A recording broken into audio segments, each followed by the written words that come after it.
We've all been told by now that trans fats are bad for us and that they have to be disclosed on the label of these packaged foods. Or do they? You might be surprised to hear, but there is an FDA loophole that allows trans fats in packaged goods. So what this means is that if there's half a gram or less of trans fats, they don't have to disclose that to you. Now, I'm first gonna talk about trans fats and what they do to your body, and also at the end, I'm gonna tell you guys how to find out if you have trans fats in your food if it's not listed. Now, trans fats have alarming effects on our heart health. Long-term observational studies show that this can actually lead to coronary heart disease. A meta-analysis of prospective studies revealed that for every 2% of energy derived from trans fat consumption increased the risk of heart attack and death by 24 to 32%. But what about different types of trans fats known as isomers? The effects of these specific trans fatty isomers are less understood, but there's still evidence suggesting that certain isomers may be more dangerous than others. Interestingly, not all trans fats are created equal. Now, the trans fats listed in partially hydrogenated oils significantly increase coronary heart disease.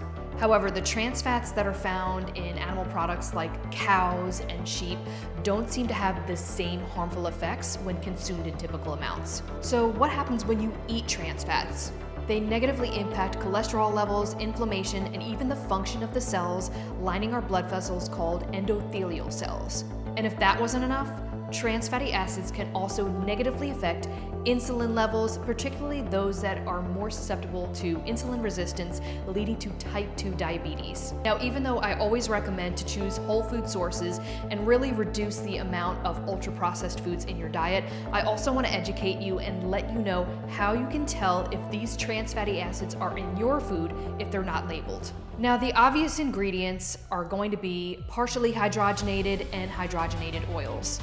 If your product has any artificial flavors or coloring, oftentimes they are mixed with trans fatty acids. If your ingredient list has canola, palm, corn, soybean, and sunflower oil, these all have small amounts of trans fats.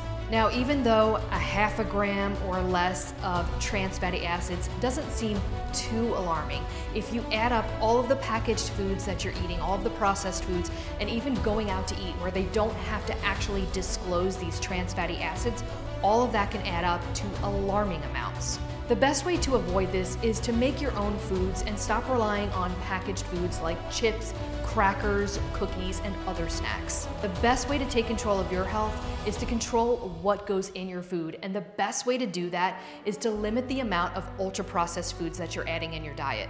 And remember, knowledge is power. The more knowledge that you have, the better of a decision that you can make for your health.